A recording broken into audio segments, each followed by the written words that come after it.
di ta maminaw sa Ginoo mga igsoon, ang ato mga decisions kinabuhi makahatag og kahasol sa atong kinabuhi o sa kinabuhi sa katilingban. Gani mo resulta paganis kagubot o pagpinatyanay.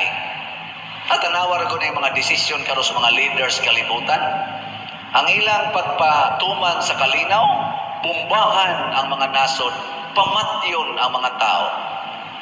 Adi nila sa atong Pilipinas, unsa may nahitabo karon sa atong former President Rodrigo Duterte. Why kaso din is Pilipinas? Wagin siya kaso naaros korte, pero tuwa ipriso dito sa Dahig. Pila na kabuan sugod atong Marso hangtod karon.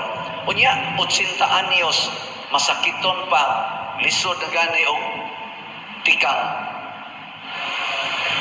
Wa gyud i-release bisan na lang interim release.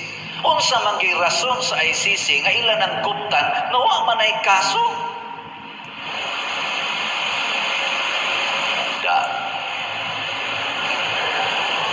Niya hinoydag ko kay kaso, convicted na sa atong mga korte dinhi, gipriso na ng gawas na naglingkod pa karon sa atong gobyerno. Isip congressman, isip senador, o unsa pa diha, mga ranggo. Ang dunay kaso, dili kasuhan. Ang way kaso, kasuhan. Nagkagubot na ta. Ngano man, tungod kay wa maminaw sa Ginoo kinsa mao ang hustisya, kamatuoran ug gugma. Naay ni daog sa eleksyon, i-disqualify. Niya sa iwa kadaog, mo ipalingkoron. Nangayabag na.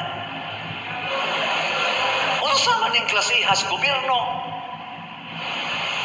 Di ba? Naay nahitabo nga daghan kay ni testimonya, apil pa gani ang taga-LA nagtestimonya na nga mao ni nitabo ingnong fake news.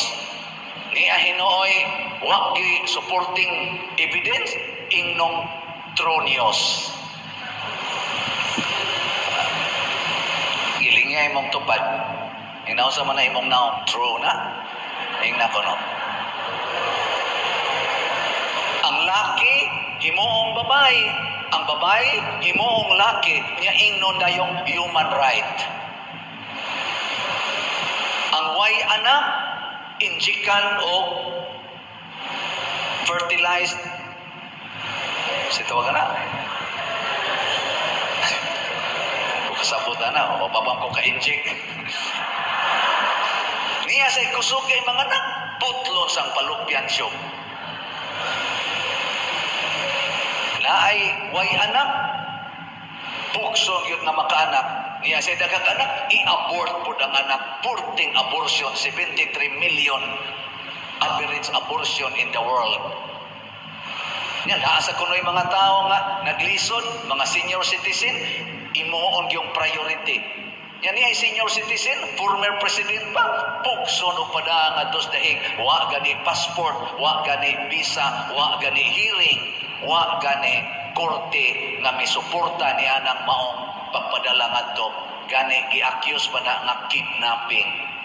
Hain naman ang hustisya, hain naman ang atong itawag o kaangayan. Nahitabo ni tungod kay wa nata maminaw sa Ginoo.